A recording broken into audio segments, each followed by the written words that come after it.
ഇത്രയും വലിയ തെരഞ്ഞെടുപ്പ് വിജയത്തിനിടയിലും കോൺഗ്രസിന് സംഭവിച്ചിരിക്കുന്ന ഏറ്റവും വലിയ നഷ്ടം എന്ന് പറയുന്നത് പാലക്കാട് ജില്ലയിലെ പട്ടാമ്പി മണ്ഡലത്തിലെ തോൽവിയാണ്. അതായത് ഷാഫി പറമ്പിലിൻ്റെ വീട് നിലനിൽക്കുന്ന സ്വന്തം മണ്ഡലത്തിൽ അത് ചെറിയ തോൽവിയല്ല. പയ്യന്നൂരും തളിപ്പറമ്പും അടക്കമുള്ള ഇടതുകോട്ടകളെപ്പോലും UDF തകർത്തെറിയുമ്പോൾ പല സർവേകളും വിജയം പ്രവചിച്ച UDFിൻ്റെ പട്ടാമ്പി മണ്ഡലത്തിൽ കോൺഗ്രസ് സ്ഥാനാർത്ഥി തോറ്റ് തുന്നം പാടി. നമുക്കറിയാം, ഇത്തവണത്തെ നിയമസഭാ തെരഞ്ഞെടുപ്പിലുണ്ടായത് UDF കൊടുങ്കാറ്റ് തന്നെയാണ്. ഒരു കൊടുങ്കാറ്റ് അല്ലെങ്കിൽ ഒരു ന്യൂനമർദ്ദമൊക്കെ വരികയാണെങ്കിൽ കാലാവസ്ഥാ കേന്ദ്രം അതിൻ്റെ കാരണം കണ്ടുപിടിക്കും. അതുപ്രകാരം ഇവിടെ കണ്ടുപിടിച്ച കാരണം എന്ന് പറയുന്നത് അതിശക്തമായ ഭരണവിരുദ്ധ വികാരം അല്ലെങ്കിൽ പിണറായി വിരുദ്ധ വികാരം തന്നെയാണ്.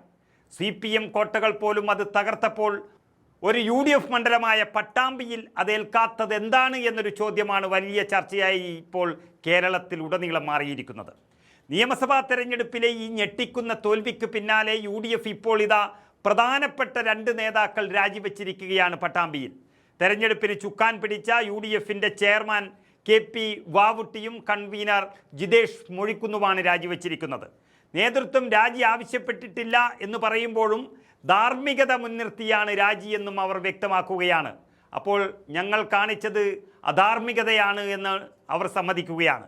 തെരഞ്ഞെടുപ്പ് തോൽവിയുടെ കാരണം കണ്ടെത്തിയപ്പോഴാണ് റിയാസ് മുക്കോളി എന്ന യുവ നേതാവിന് സീറ്റ് നിഷേധിച്ചത് പട്ടാമ്പിയിൽ തിരിച്ചടിയായി എന്ന വിലയിരുത്തൽ വന്നത്. അതുപോലെ തന്നെ മുസ്ലിം ലീഗ് വോട്ടുകൾ ചോർന്നുവെന്നും വിലയിരുത്തിയതിനെ തുടർന്നാണ് ഈ രാജി ഉണ്ടായിരിക്കുന്നത്. അതായത് റിയാസ് മുക്കോളിയെ എല്ലാവർക്കും അറിയാം. യൂത്ത് കോൺഗ്രസിൻ്റെ ശക്തനായ നേതാവാണ്. 2021 ചെറുപ്രായത്തിൽ തന്നെ പിണറായി തരംഗത്തിൽ പട്ടാമ്പിയിൽ മത്സരിച്ച് വലിയ മുന്നേറ്റം നടത്തിയ നേതാവാണ്.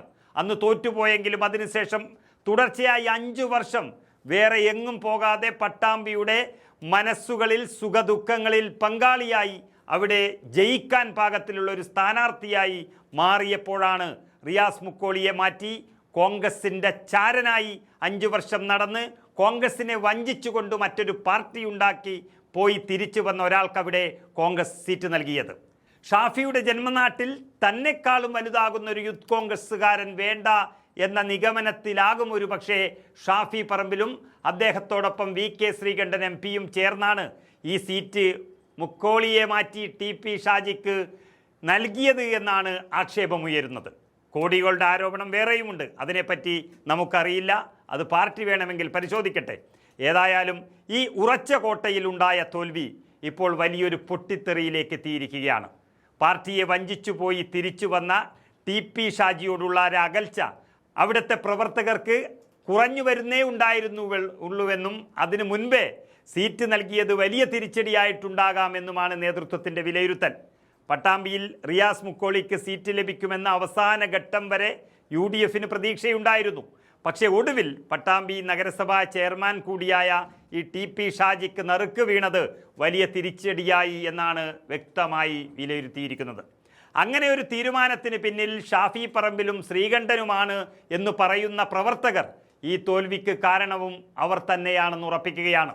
പ്രാദേശിക പ്രശ്നങ്ങളെ തുടർന്ന് കോൺഗ്രസ് പാർട്ടിയെ വഞ്ചിച്ചു പോയ TP ഷാജി V4 പട്ടാമ്പി എന്നൊരു സംഘടന രൂപീകരിച്ച് CPMുമായി സഹകരിക്കുകയും പിന്നീട് അധികാരത്തിന് വേണ്ടി വീണ്ടും കോൺഗ്രസ് പാർട്ടിയിലേക്ക് തിരിച്ചു വരികയും ചെയ്ത ആളാണ്.